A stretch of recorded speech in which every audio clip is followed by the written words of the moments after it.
revelando a verdadeira identidade do servo sofredor de Isaías. Capítulo 53, Isaías, capítulo 53, não pode ser compreendido corretamente quando isolado. O Tanakh, Torá e Profetas, exige que cada trecho seja lido dentro do seu próprio contexto. Antes de perguntar quem é o servo, em Isaías capítulo 53, é necessário observar que o próprio livro de Isaías já define essa identidade em capítulos anteriores. A divisão em capítulos é posterior ao texto e pode criar uma separação artificial. Quando o fluxo é respeitado, não há introdução de um novo personagem, mas continuidade de um já identificado. Identidade do servo. Isaías não apresenta o servo como uma figura indefinida. Isaías capítulo 41, verso 8, identifica Israel como servo. Isaías capítulo 44, verso 21, reafirma Israel como servo. Isaías capítulo 49, verso 3, declara explicitamente que o servo é Israel. Essas declarações são diretas e não simbólicas quanto à identidade.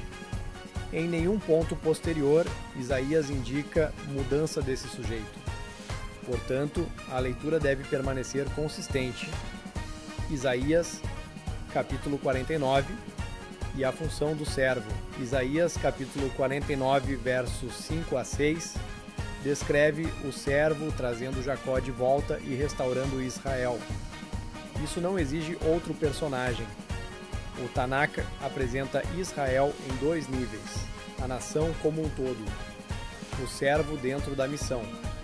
Esse padrão aparece em Isaías, capítulo 10, verso 22, onde um remanescente retorna. Assim, o servo pode representar Israel em sua função de restauração, sem deixar de ser Israel. Contexto contínuo.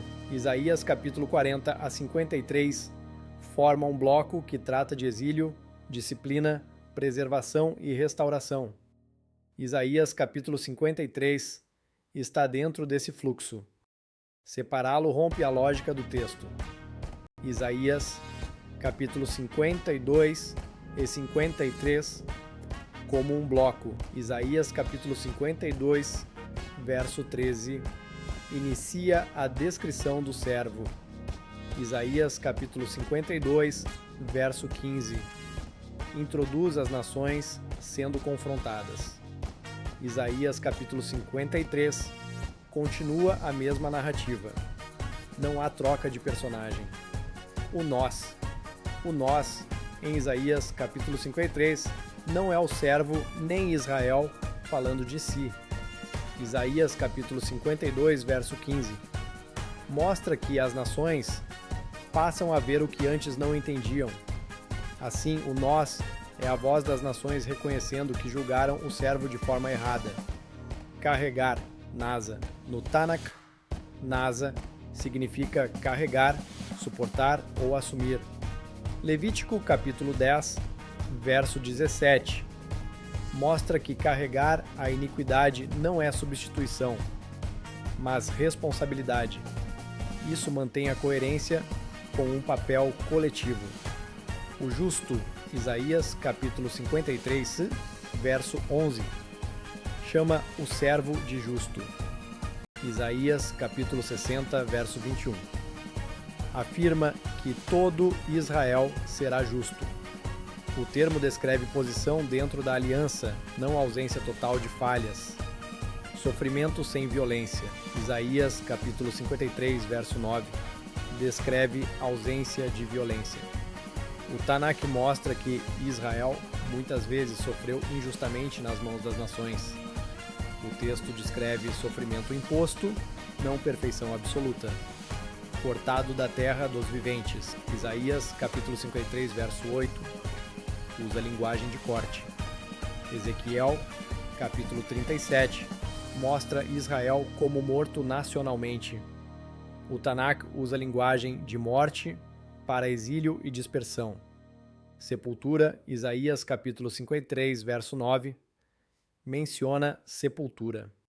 A linguagem profética utiliza imagens concretas para descrever realidades coletivas. Sepultura pode representar destruição ou apagamento histórico.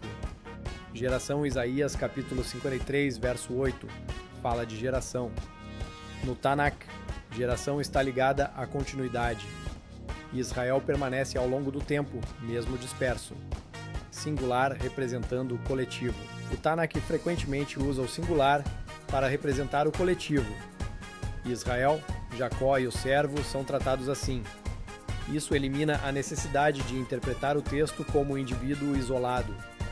Homem de dores. Isaías capítulo 53, verso 3, descreve sofrimento profundo.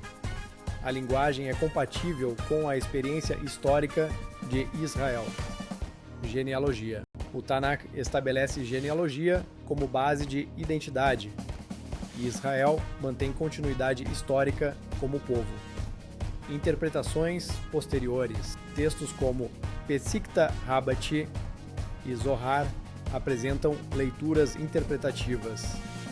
Essas leituras não definem o sentido direto do texto de Isaías. Uso fora de contexto. Utilizar palavras desses sábios para afirmar algo que eles não disseram cria incoerência. Se sua autoridade é aceita, seu contexto também deve ser respeitado. Conclusão. Dentro do próprio Tanakh, o texto se mantém consistente. O servo é identificado como Israel desde o início. Não há mudança de identidade. Isaías, capítulos 52 e 53, forma um bloco contínuo. O nós representa as nações reconhecendo seu erro. A linguagem utilizada é compatível com realidade coletiva. Assim, Isaías, capítulo 53, descreve Israel como servo do Eterno dentro do fluxo do próprio Tanakh. A verdade sempre à frente.